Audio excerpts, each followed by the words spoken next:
আপনাদের মাধ্যমে জানাতে চাই এই হাটটা কিন্তু পুরনো হাট। এই হাটটা বিগত ৩৫ বছর আগে থেকে হয়ে আসছে।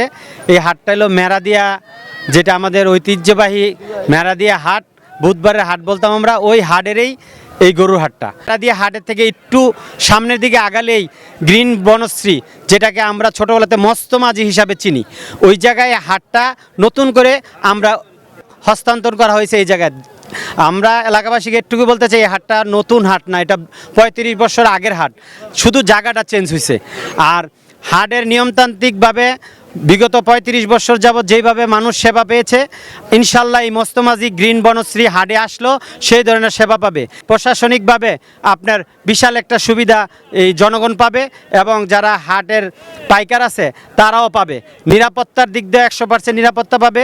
এদিকে আমাদের ব্যাংক বুথ আছে, আপনার জাল নোট শনাক্ত করার ব্যবস্থা আছে, তারপরে আপনার পর্যাপ্ত স্যানিটারি ব্যবস্থা আপনার যেই জায়গা কোনো হাটে পাবেন না। প্রায় 50টার উপরে এখানে বাথরুম করা হয়েছে, 6টি পানির ট্যাঙ্কি, পানির হাউস করা হয়েছে, গোসল, গরুকে খাওয়া দাওয়ার জন্য ব্যবস্থা। তো আশা করি আপনারা এই হাটটা গরু কুরবানির পশু যেমন শান্তিভাবে কিনবেন এবং এই জায়গায় নিরাপদভাবে আসতে পারেন। আপনারা আইসা একবার হাটটা দেখে যান। আশা করি গরুও পর্যাপ্ত গরু ইনশাল্লাহ উঠে গেছে, 2 দিনের ভিতরে আরও উঠবে, ক্রেতারাও স্বাচ্ছন্দ্যে কিনতে পারবে যার যার সামর্থ্য মতো। আমি হাট কিছুদিন যাবৎ যে আমরা পরিদর্শন করছি, হাট প্রস্তুত করছি, আমরা এখানে দেখেছি সামর্থ্য যদি কেউ মনে করে 70-80 হাজার টাকার গরু কিনবে তাও পাবে, আবার কেউ যদি মনে করে 10 লাখ 15 লাখ টাকার গরু কিনবে তাও পাবে। মধ্যবিত্তরা 1.5 লাখ 2 লাখ টাকার গরু তো অভাবই নেই।